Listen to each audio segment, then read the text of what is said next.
as they call him, had more than 50 students in his Amsterdam studio throughout his life.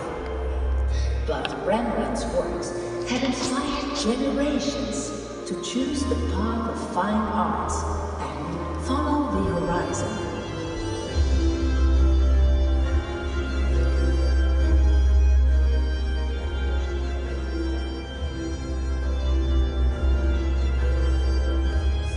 This story is about one of them.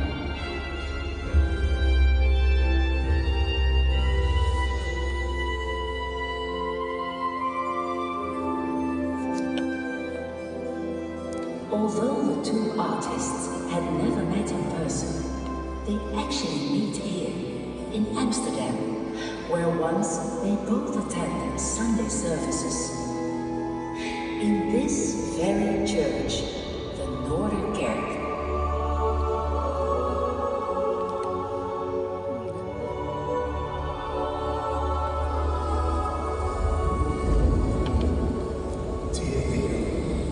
It's raining today, and I had a long walk to the Noorderkerk. In the church, I saw this little old woman. She reminded me so much of that etching by Rembrandt. A woman who has been reading the Bible and has fallen asleep.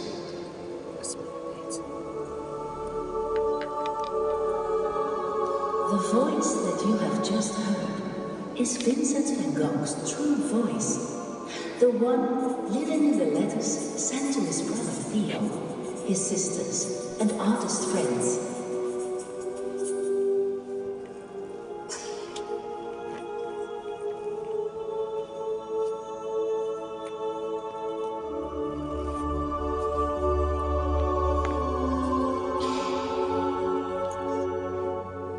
Dear Theo, I've heard the Reverend Loriot 3 times.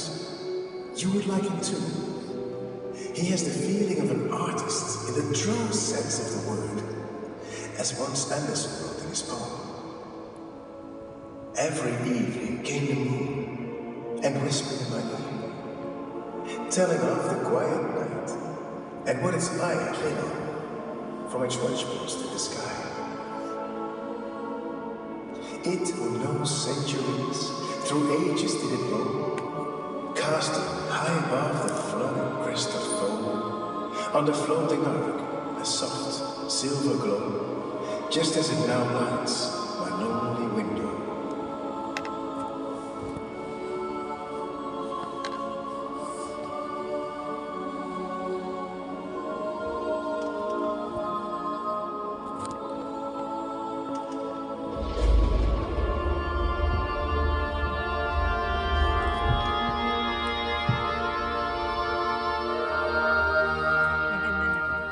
The preacher, our Father, often goes out at night, carrying his lantern, visiting sick or dying people, speaking to them about God.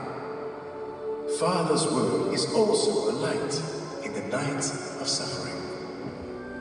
It is as if he lives in Rembrandt's etchings, like the flight into Egypt at night, or the atonement of Jesus.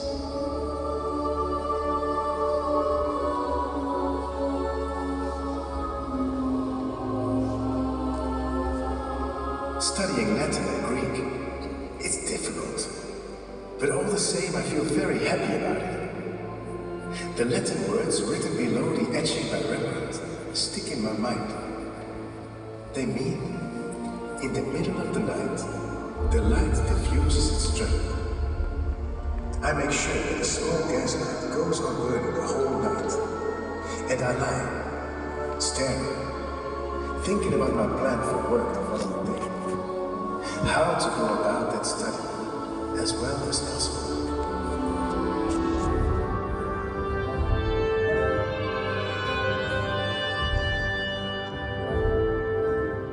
I will go for a long walk today, through the neighborhood. I haven't seen much of Amsterdam yet. There is a special house on the Breestraat, the house where Rembrandt lived.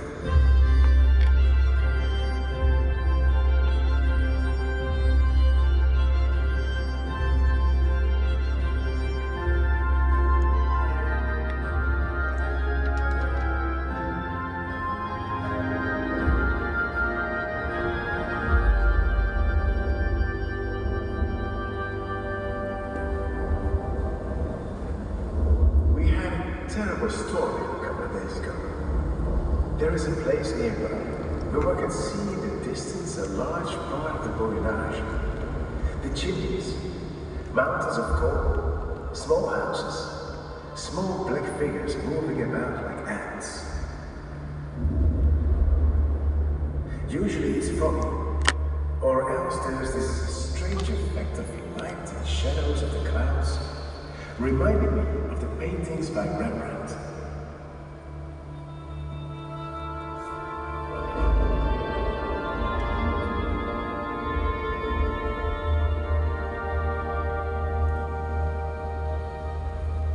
When I was surrounded by paintings and works of art, I took a violent passion for them. And Rembrandt, of course. There's something of Rembrandt in the Gospels, or of the Gospels in Rembrandt. Now, far from Amsterdam, I often feel homesick for the country of paintings. However, instead of giving way to despair, I took the way of active melancholy.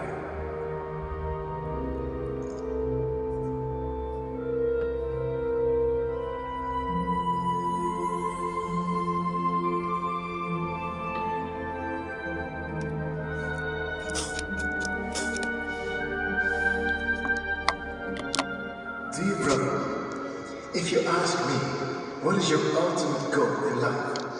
I am sure that it will become clear, that it will take shape, slowly but surely, as the scribble becomes a sketch, and the sketch becomes a painting, as one works more seriously, as one digs deeper into the originally vague idea.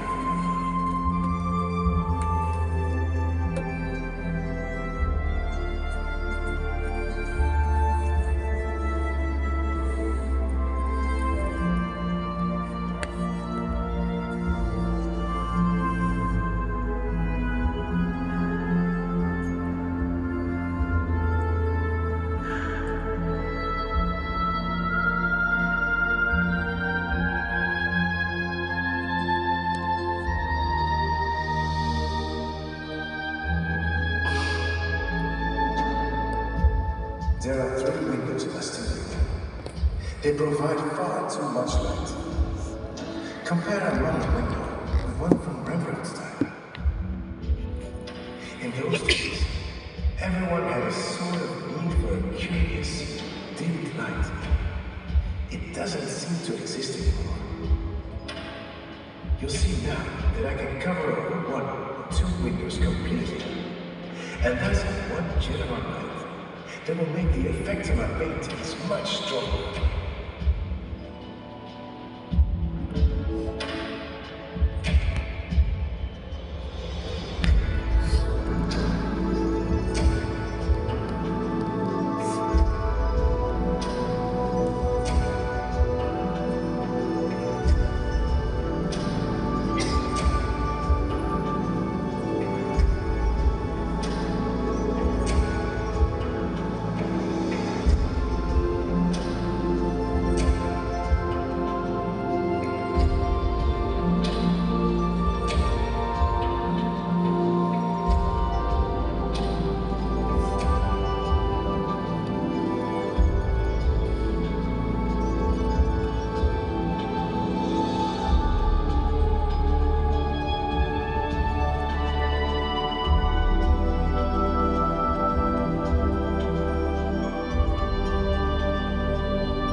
Sudden death.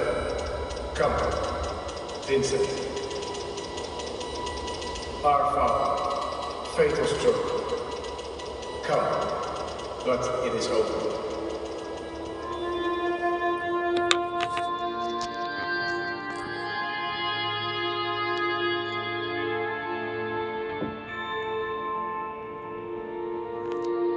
My dear Theo, there have been days that none of us will forget.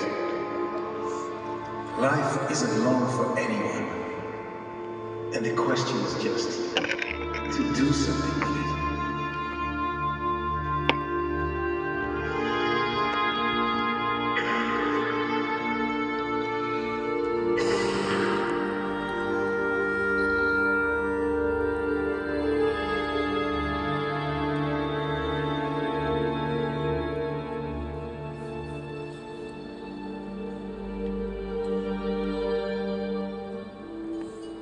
I'm working on those peasants around a dish of potatoes again.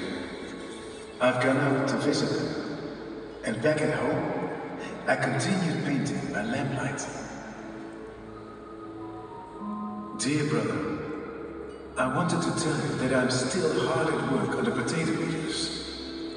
I've started it again on a new canvas and painted new studies of their heads. Also changed their hands a great deal. Above all, I'm doing my best to put life into it. It's taken me a whole winter of painting studies of heads and hands. It's been a formidable fight. I think you'll see what I mean from the painting itself.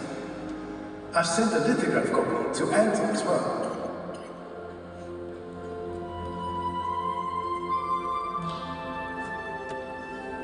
Finally, here is Anton responding.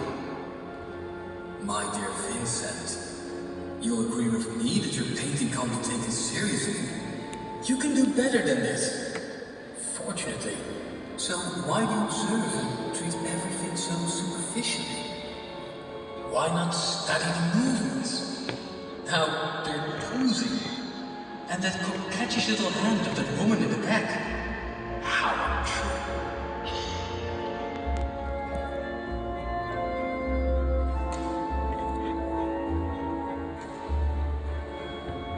I would be desperate if my figures were good.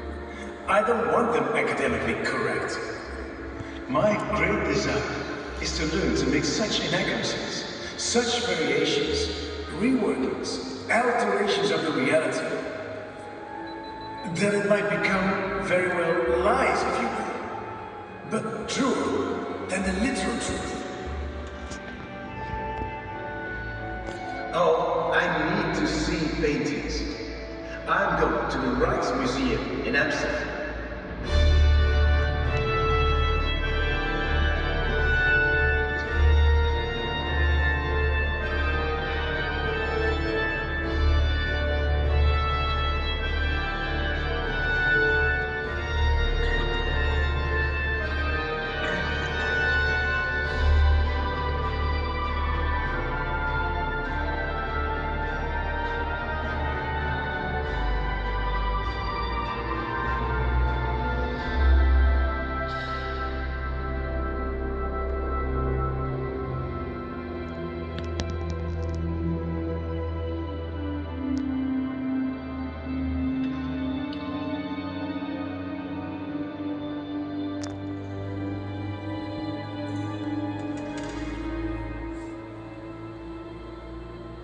Oh, the Jewish bride by Rembrandt. What an intimate, infinitely sympathetic painting. Painted with a glowing hand. One must have died many times to paint like this. It is with justice that they call Rembrandt a magician.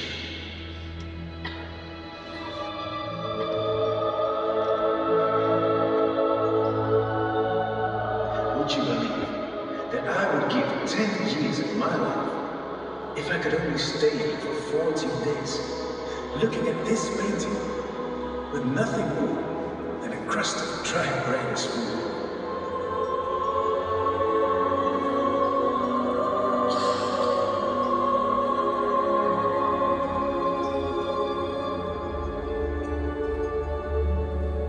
Yesterday, I saw a large photo of a Rembrandt that I didn't know.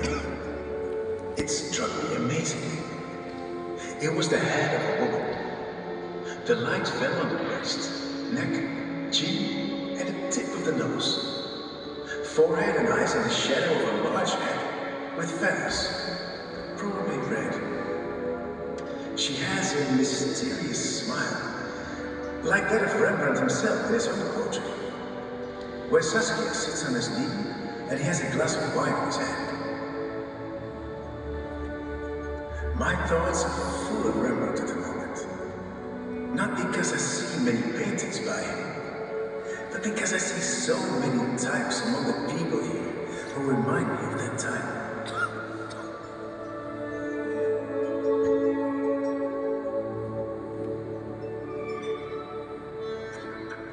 I still often go to the dance halls in Antwerp to see women's heads and sailors or soldiers' heads. I have to pay 20 or 30 centimes to go in, drink a glass of beer, and amuse myself watching the folks' high spirits for a whole evening. At least I can.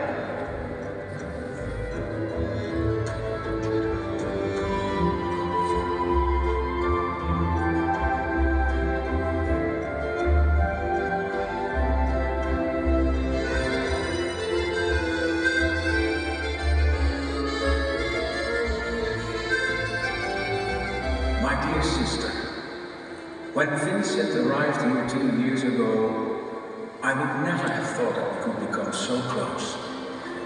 Now that I am on my own again, I feel emptiness in my heart all the more.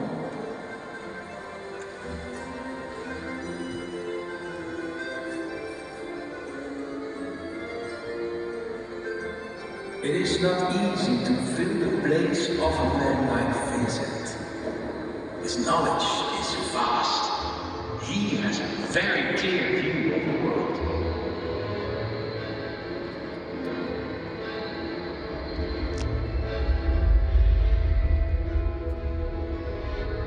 I am convinced that if he has a few more years, he will make a name for himself.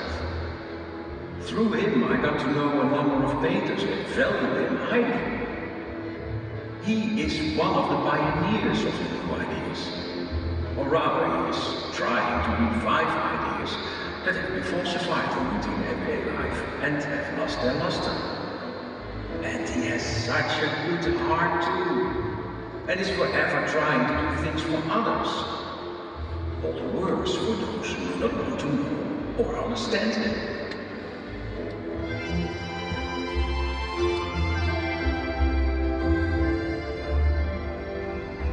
But, my dear brother, you know, I feel like I'm in Japan. Arles and the Provence seem to me as beautiful as Japan, for the clearness of the atmosphere and the gay color of it.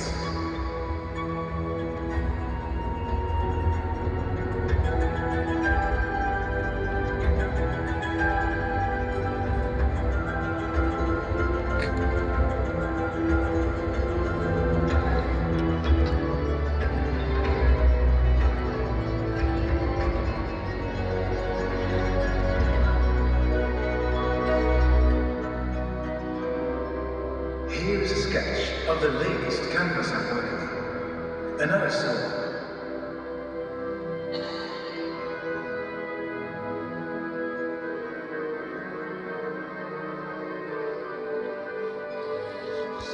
As for me, I think more about Rembrandt than may appear from my students.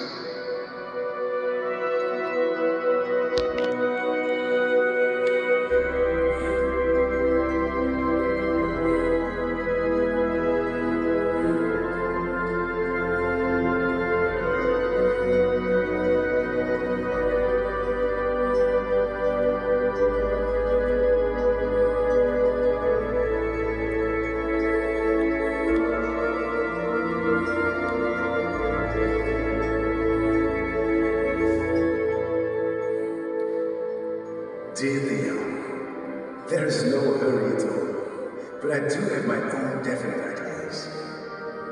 I want to make the Yellow House into a real artist's house, where I can put up guests, and everything, from the chair to the painting, should have character.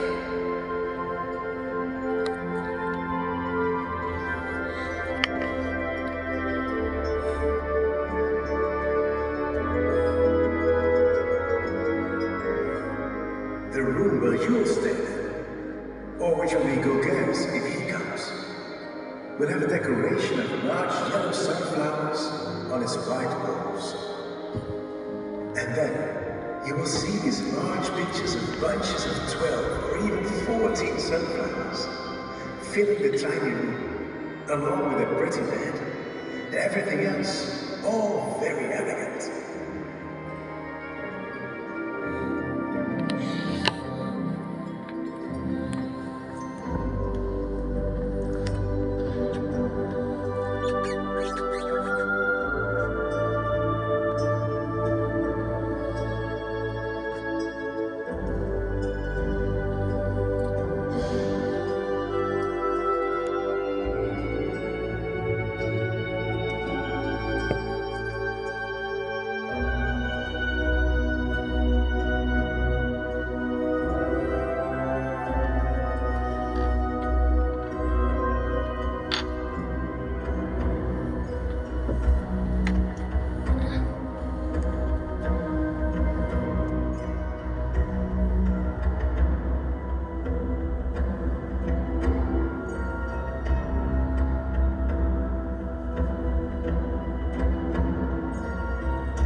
Christ lived serenely as an artist, greater than all artists, disdaining marble and clay and paint, working in living flesh.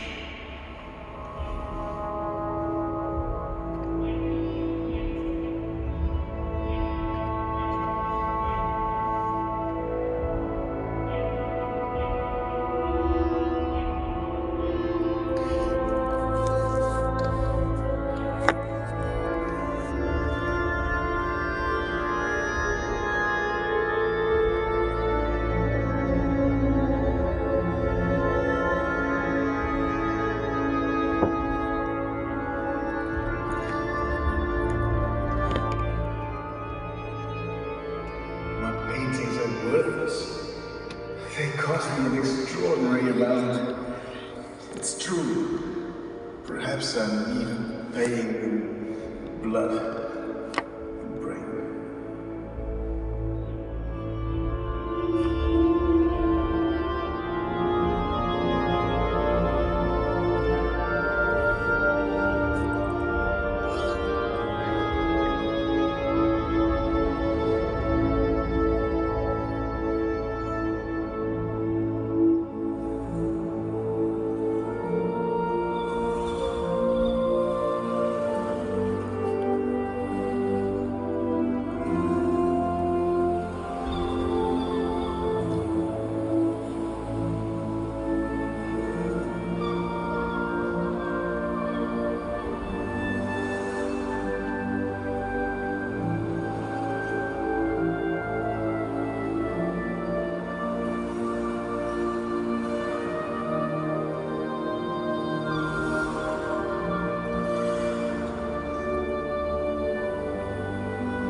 So Rembrandt painted angels. He dreams, and his brush begins. He is a painter who dreams and paints from the imagination. And I started off by claiming that. But the character of the Dutch is that they invent nothing. That they have neither imagination nor fantasy. Am I illogical? Rembrandt invented nothing. And that angel and that strange Christ, it's that he knew them, felt them.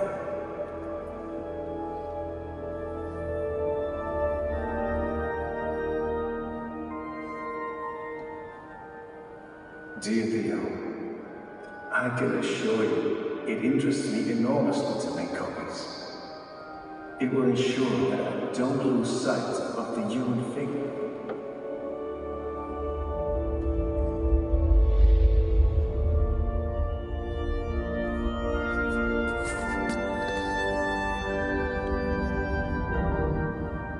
We painters are always asked to compose ourselves and to be nothing but composers. Very well, but in music, it isn't so. And if a person plays some Beethoven, he will always add his personal interpretation to it. And this interpretation will mean something.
Mr. and Mrs. Theo van Gogh Bakker are honored to inform you of the birth of their son, Vincent Willem. My dear Theo, today I've received your good news. You're a father at last. But the most critical moment has passed for you. And finally, the little one is doing well. It does me, too, more good and gives me more pleasure than I can express in words.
It does me, too, more good and gives me more pleasure than I can express in words. Well, this contributes a great deal to making me forget these last few days when I was ill. Then I no longer know where I am. And my mind wanders.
Heaven and earth shall pass away, but my words shall not pass away.